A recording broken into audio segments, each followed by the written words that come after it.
السلام عليكم ورحمة الله وبركاته. اللهم صل وسلم وبارك على سيدنا محمد وعلى آله وعلى صحابته أجمعين. بما إننا ست الكل بنعمل الفطار كده إن شاء الله يكون على أكمل وجه، لازم كمان نعمل حاجة يشربوها ويتبسطوا منها ويحبوها. وبما إنهم يعني الصوبيا دي مفيش حد بيختلف عليها لا كبير ولا صغير، خلينا نعملها النهاردة في البيت بطريقة حلوة جدا. أي نعم هي مكلفة شوية، بس يعتبر أوفر طبعا كتير من إننا نجيبها من بره، وببركة وحلاوة البيت. وخلينا نقول على البركة. عندي 4 معالق من السكر على قد الكمية اللي انا هستخدمها. هنا دي بودرة الصوبيا مش هستخدمها كلها، ولا هي ولا كيس الكريم شانتيه، وكمان كيس لبن. وعندي هنا مكعبات تلج بس للأسف ما لحقتش تجمد قوي. خلينا نقول على البركة كده ونجيب الخلاط ونبدأ. اول حاجة هنعملها كده زي ما انت شايفة، انا فضيت شوية التلج بس هو ما لحقش يتجمد. انا طبعا هستخدم تلج وهستخدم لبن الاتنين مع بعض، يعني بدل ما هحط ميه هحط بس التلج علشان بيديلها كده الرغاوي بتبقى شكلها حلو جدا. يلا كده كيس اللبن كمان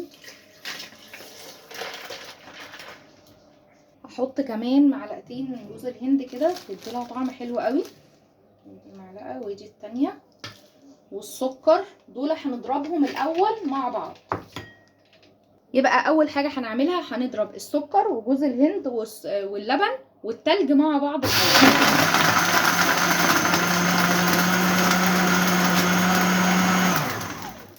ضربتهم حوالي دقيقتين. شايفه الرغاوي لسه طبعا لما نصبها هتبان اكتر. شايفه الرغاوي هنا بقى هنحط قد ايه صوبيا؟ 4 معالق هرميين علشان تاخدي الطعم الحلو بتاع بره.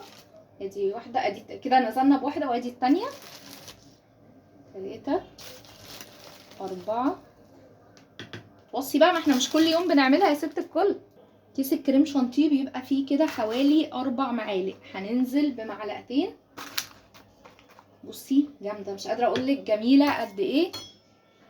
عندك معلقه من اللبن البودر زي ما انت شايفاها كده حطي، ما عندكيش هي حاجه بتعلي الطعم خالص وتخلي الصوبيا كده اجمل كتير من اللي بتبيعها طبعا المحلات المعروفه. يعني حاجه كده بتزود الطعم جدا، بتخليه غني جدا. خلاص تمام كده، حطينا كل المكونات بتاعتها. تعالي بقى المره دي نضربها. احنا اول مره ضربنا لمده دقيقتين، المره دي كده نضربها لمده 3 دقايق كويس جدا.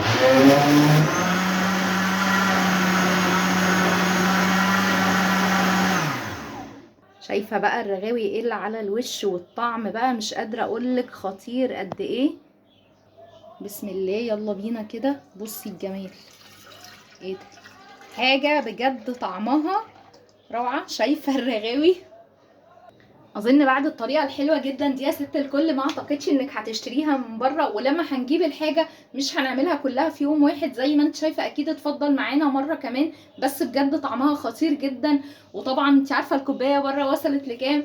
الطعم خطير وكده في بركه كده في حاجه البيت، وكمان تبسطيهم. ولو عجبتك بقى القناه ما تنسيش الاشتراك فيها وتفعيل الجرس علشان يوصلك منا كل جديد. واوعي تنسي اللايك الحلو اللي بنستناه منك. شايفه الجمال والحلاوه والصوبيا الجميله جدا اللي طبعا اكيد بتفرحهم ساعه الفطار كده. بألف هنا على الجميع. الطريقه حلوه جدا، جربيها.